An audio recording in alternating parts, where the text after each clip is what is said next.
In the fading light of a dying century, a storm was brewing across Europe.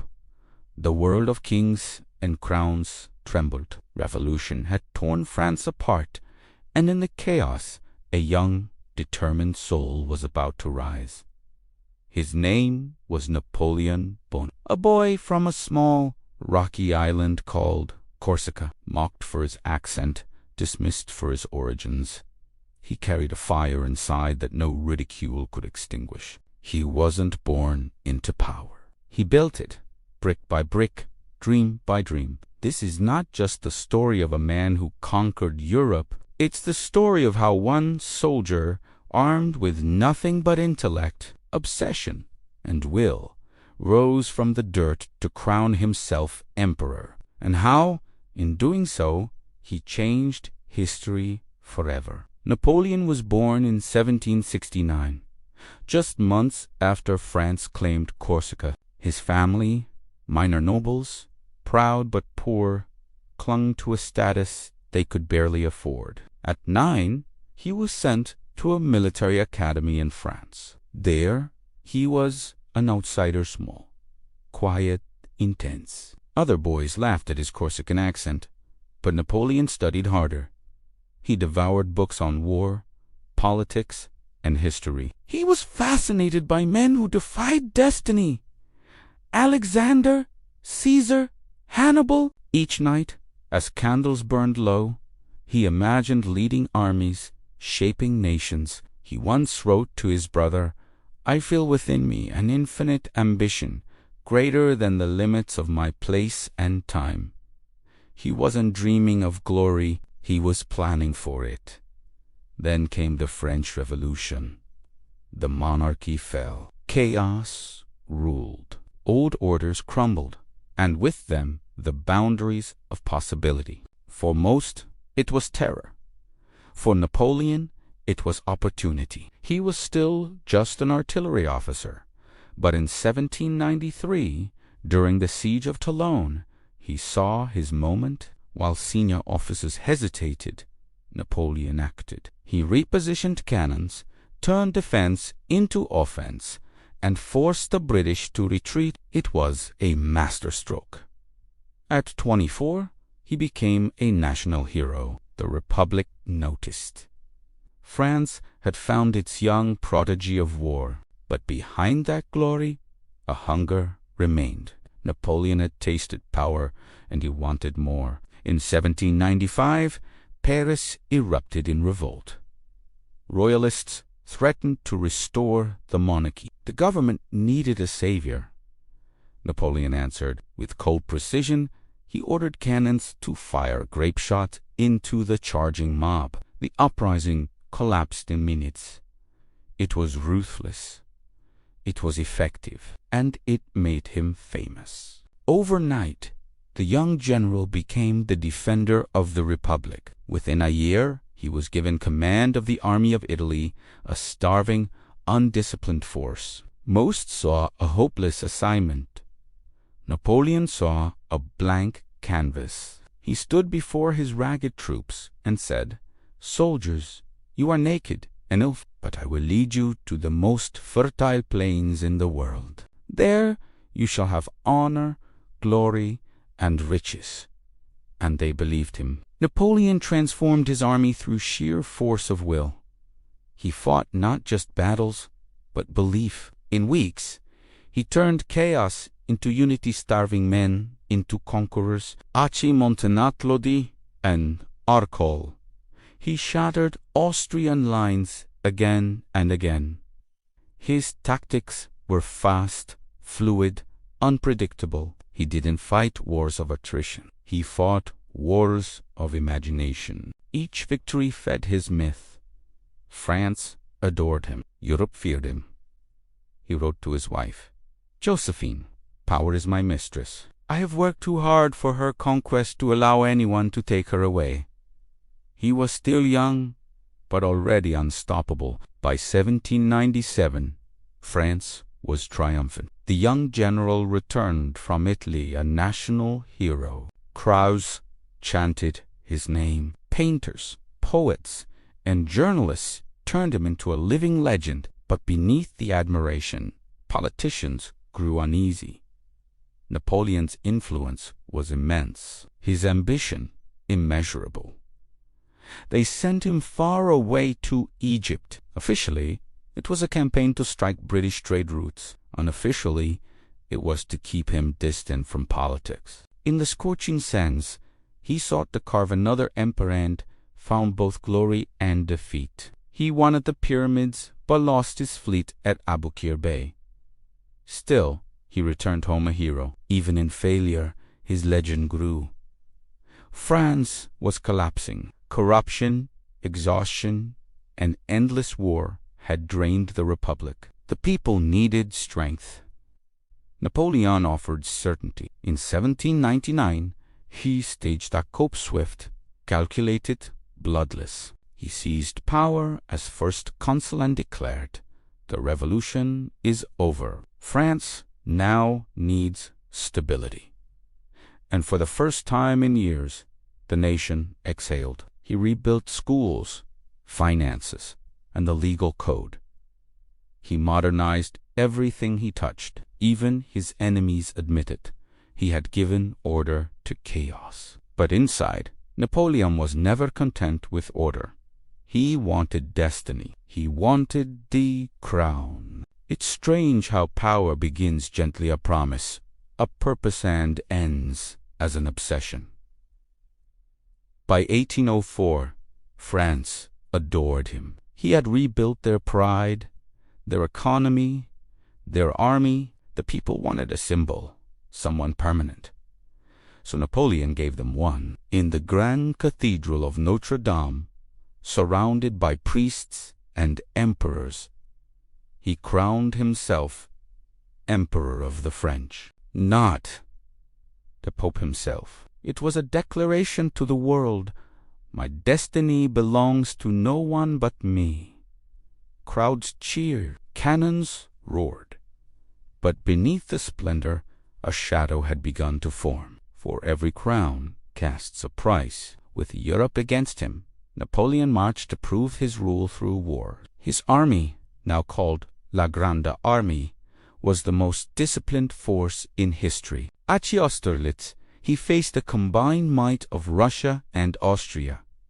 Outnumbered, outgunned, but never outthought. He feigned weakness, lured his enemies in, and crushed them in a blaze of tactical brilliance. It became known as the Battle of the Three Emperors. It wasn't just victory, it was mastery. After Austerlitz, Napoleon seemed untouchable. He redrew borders, created kingdoms, and placed his brothers on thrones. But as the mob bent to his will, so did his humanity. He once told his aides, "There is no such thing as luck. There are only consequences." Napoleon built an empire of consequence. Every move was deliberate, every alliance a calculation. But as his world expanded, so did his enemies. Spain rose against him. Russia grew restless. England refused to back. To control Europe, he launched the Continental System, an economic blockade against Britain. It backfired, strangling his own allies instead. Power, once his gift, was turning into his cage. His victories had made him a god in the eyes of men, but they also made him a prisoner of his own ambition. Napoleon's ambition led him to the vast plains of Russia. The winter of 1812 would become legend, not for glory, but for disaster. The Grand Army, over 600,000 strong, marched into a land both beautiful and cruel. They expected victory. They expected surrender. Instead, they found scorched earth, hunger, and endless retreat. Moscow burned, and with it, Napoleon's illusion of invincibility. Tens of thousands of soldiers perished. Cold and exhaustion claimed what battle could not. Yet even in the suffering, Napoleon remained steadfast. He refused to quit. He believed in destiny, in the idea that he could bend the world to his will. History watched as his empire's heart faltered. It was a turning point. The man who had conquered Europe now faced the unforgiving truth. No power can escape the laws of nature forever. The retreat from Russia was agony made real. Soldiers who had once sung his praises stumbled through snowdrifts, hollow-eyed and frozen. Supplies vanished, morale collapsed. Napoleon's genius could not conjure warmth or food from ice and snow. Every step back was a lesson in humility, a test of endurance. Yet his courage never wavered. He shared in the hardship, riding alongside his men, witnessing their suffering. Letters and orders became desperate, urgent, sometimes pleading. Europe, sensing weakness, stirred. Former allies whispered rebellion. Enemies gathered in anticipation. Napoleon understood. His victories had brought him enemies, and now his vulnerability exposed him. The empire that seemed eternal was shaken. Even the strongest minds must confront the fragility of human ambition. But Napoleon refused despair. His mind was already seeking the next path, the next movie, the next possibility. By 1813, the Sixth Coalition had formed against him. Britain, Russia, Prussia, Austria, Sweden, and others. Battles raged across Germany and Central Europe. Napoleon, despite the losses in Russia, still commanded loyalty and skill unmatched by any rival. At Leipzig, the so-called Battle of Nations, he fought valiantly, but numbers and exhaustion overwhelmed even his brilliance. Retreat became survival. Paris, his beloved city, now faced threats at its gates. The emperor's aura of invincibility dimmed. For the first time, whispers of defeat touched the ears of the man who had always believed in destiny. And yet, even amidst retreat and loss, Napoleon planned. He analyzed, adapted, and sought to turn misfortune into opportunity. A legend is not just made in victory. It is forged in endurance, in the refusal to surrender to fate. In 1814, Paris fell. Napoleon abdicated the throne and was sent to exile on the island of Elba.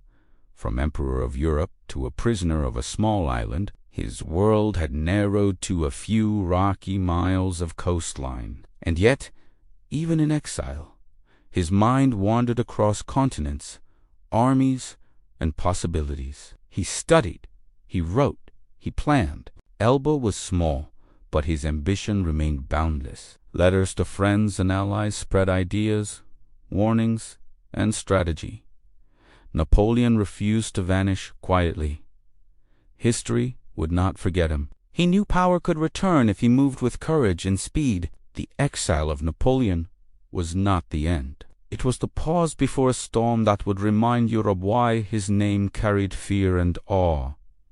In 1815, Napoleon escaped Elba and returned to France. His army, still loyal, rallied to his call. The people, tired of weak monarchs and longing for the glory of past victories, cheered. In 100 days, he reclaimed the throne. Paris welcomed him, flags flying, cannon fire echoing through the streets.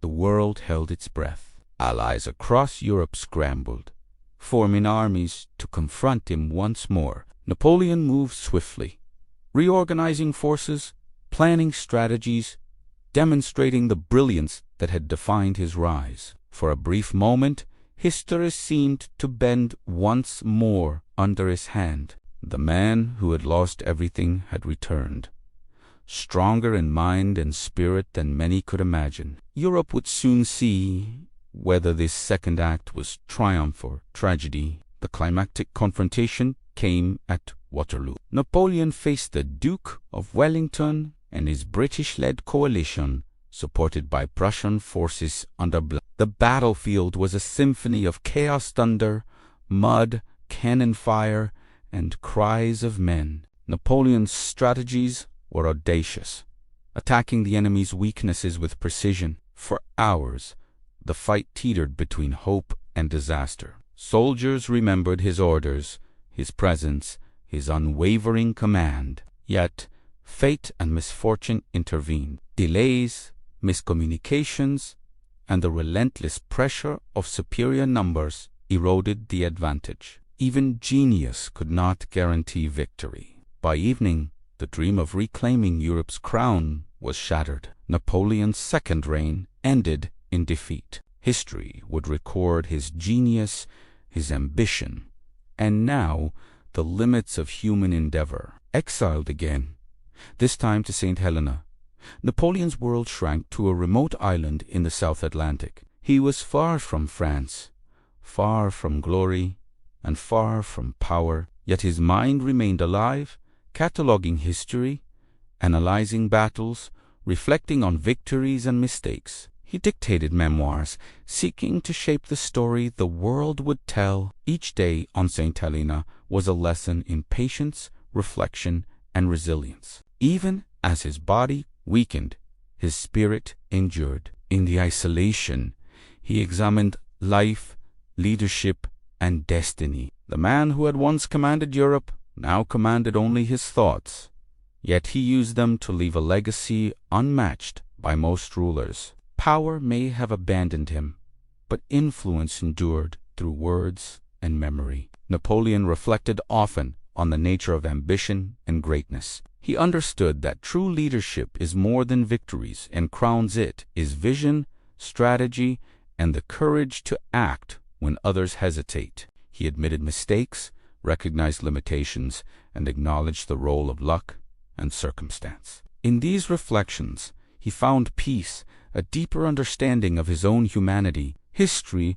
would remember him as conqueror, strategist, and emperor, but in solitude he was also man, mortal, contemplative, seeking meaning in a life lived with intensity unmatched. From the smallest boy in Corsica to the most feared ruler of Europe, every step, triumph, and failure had forged a legend, a life measured not just in years, but in the magnitude of influence upon the world.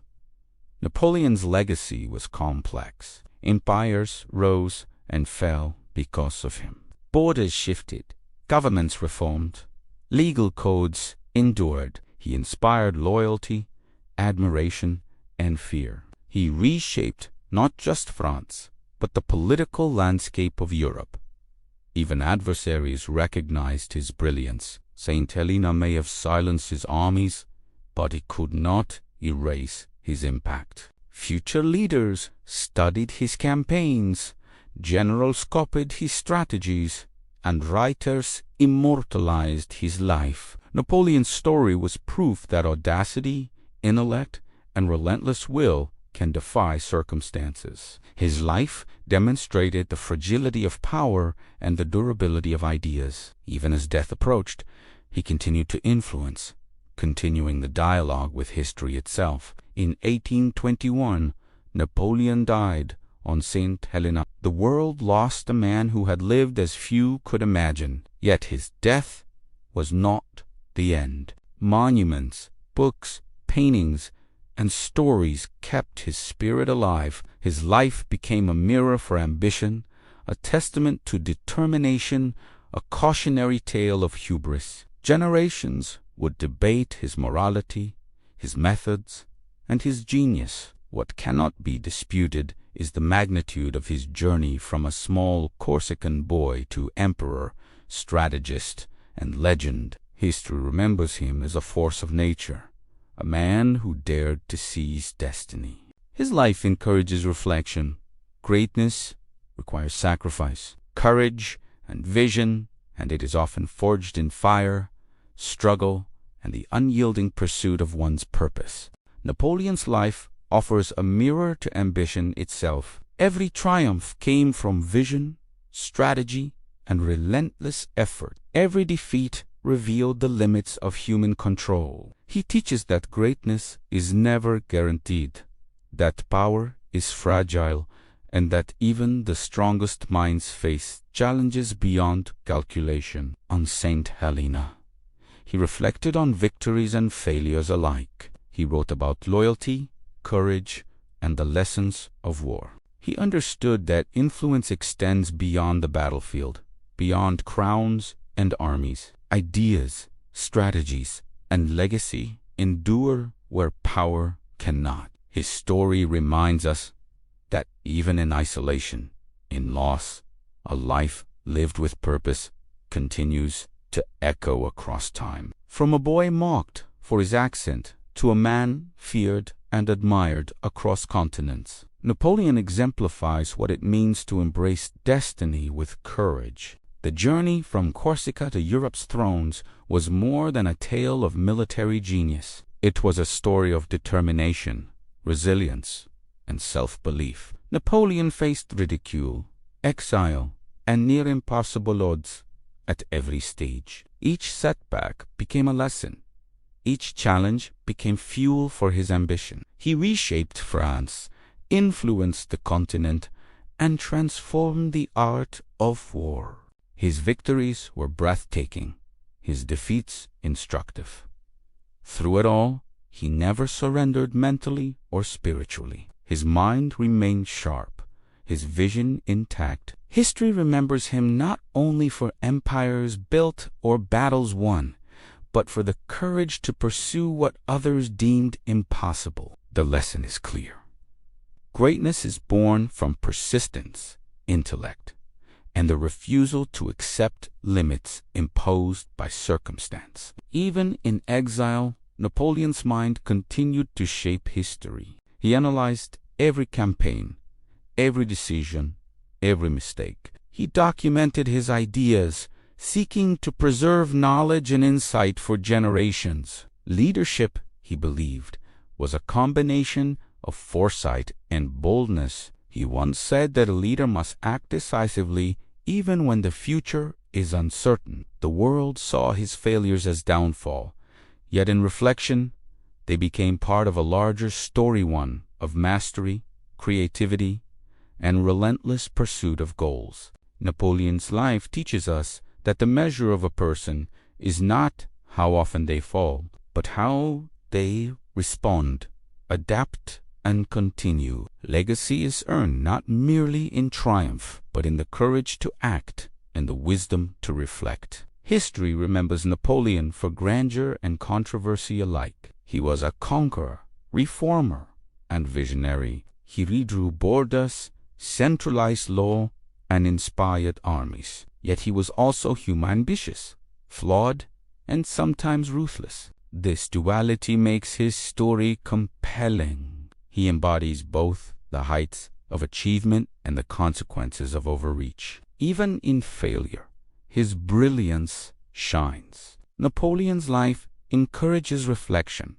How do we use our abilities? How do we respond when the world resists us? How do we transform obstacles into opportunity? His journey reminds us that vision must be matched with action, courage with strategy, and ambition with humility. The world may challenge us, but greatness begins with the choice to act. Napoleon's legacy is woven into the fabric of Europe and the imagination of generations. His legal reforms, military strategies, and administrative structures endure. Yet, his story is not only about accomplishments, it is about mindset. He teaches that the size of one S-dreams must exceed the circumstances of one S-birth. From the dust of Corsica to the palaces of Paris, every achievement was intentional, every decision shaped by vision and daring. His life illustrates that true greatness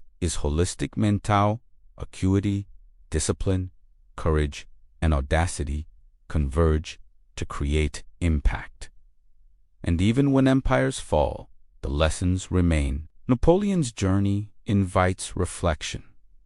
What legacy will we leave? How will our actions ripple beyond our own time? What will define our pursuit of purpose? Consider the human spirit mirrored in Napoleon's life. He endured ridicule, exile, and immense loss, yet remained driven. Every battlefield, every campaign, Every triumph and defeat shaped his mind, character, and destiny. Greatness is never handed to those who wait. It is claimed by those willing to act, to think differently, to challenge convention. Napoleon shows that setbacks do not negate potential.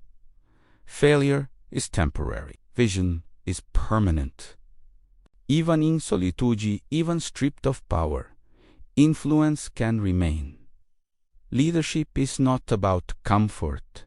It is about resolve. Legacy is forged in persistence. His story reminds us to measure life not in years or ease, but in courage, impact, and the audacity to pursue a purpose greater than oneself. The final years of Napoleon were a reflection of both human mortality and enduring influence. On St. Helena, far from the roar of cannon and adulation of crowds, he considered the meaning of his life. He wrote of strategy, of humanity, of the forces that shape history.